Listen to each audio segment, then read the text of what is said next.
Waters concept మీరు ఎందుకు తీసుకున్నారు, ఎలాంటి స్పందన ఉందంటారు? ముందుగా అందరికీ నమస్కారం అండి. నా పేరు గంటా మౌలిక. ఈ ఫస్ట్ ఓటర్స్ మీద మేము ఫోకస్ చేయడానికి రీజన్ ఏంటి అంటే, ఇప్పుడు ఫస్ట్ ఓట్ వచ్చిన వాళ్ళు ఎవరు? 18 సంవత్సరాల వయసు ఉన్న వాళ్ళు. 18 సంవత్సరాలు అంటే అసలు కరెక్ట్ యూత్ అనమాట. చైల్డ్హుడ్ నుంచి యూత్ లోకి ఎంటర్ అయ్యే ఎర్లీ స్టేజ్ అది. సో ఈ ఎర్లీ స్టేజ్ లో వాళ్ళ మైండ్ సెట్ కావచ్చు, ఏదైనా కూడా ఇప్పుడు వాళ్ళు వేసే ఓటు బట్టే నెక్స్ట్ గవర్నమెంట్ డిపెండ్ అయి ఉంటుంది.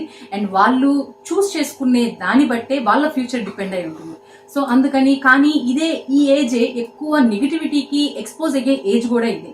సో అందుకని ఈ ఫస్ట్ ఓటర్స్ ని కరెక్ట్ గా గైడ్ చేయాలి, వాళ్ళ ఫ్యూచర్ కోసం గైడ్ చేయాలి, వాళ్ళ ఫ్యూచర్ కి ఏది చేస్తే మంచి అన్న అవేర్నెస్ క్రియేట్ చేయాలి అన్న ఉద్దేశంతో మేము ఈ ఫస్ట్ ఓటర్స్ మీద ఫోకస్ చేసి ఈ క్యాంపెయినింగ్ అనేది స్టార్ట్ చేయడం జరిగింది.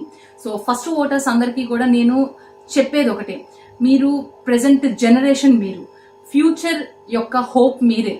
సో మీరు ఎలా చేస్తున్నారు, మీరు ఏం ఆలోచిస్తున్నారు, ఏం చేస్తున్నారు, ఎలా ఉంటున్నారు అన్న దాన్ని బట్టే మీ ఫ్యూచర్, మీ ఫ్యామిలీ ఫ్యూచర్, మీ స్టేట్ ఫ్యూచర్ అంతా కూడా డిపెండ్ అయి ఉంటుంది. సో థింక్ వైజ్, టైం తీసుకోండి. ఇంకా మనకి చాలా టైం తక్కువగా ఉంది, కానీ you have plenty of time in your hands. So think wisely, think correctly, ఆలోచించండి ఏది కరెక్ట్. ఇప్పుడు కంపెనీలు ఉన్నాయా? మీరు ఇంత కష్టపడి చదువుతున్నారు. ఇప్పుడు 18 years అంటే అందరూ చదువుకునేవాళ్ళు, ఫ్యూచర్ కోసం హోప్స్ పెట్టుకుని ఎదురు చూసేవాళ్ళు. సో మీరు ఇంత హోప్స్తో డిజైన్ చేసుకున్న ఫ్యూచర్ని మీ రాష్ట్రంలో డిజైన్ చేసుకోవాలనుకుంటున్నారా? పక్క రాష్ట్రాల్లో డిజైన్ చేసుకోవాలనుకుంటున్నారా? మీ ఫ్యామిలీతో డిజైన్ చేసుకోవాలనుకుంటున్నారా? లేదంటే మీ ఫ్యామిలీకి దూరంగా ఉండి మీ ఫ్యామిలీస్ని సఫర్ చేస్తూ మీరు సఫర్ అవుతూ వేరే దేశాలలో స్పెండ్ చేయాలనుకుంటున్నారా? సో వీటన్నిటి గురించి ఆలోచించాల్సిన టైం ఆసన్నమైంది.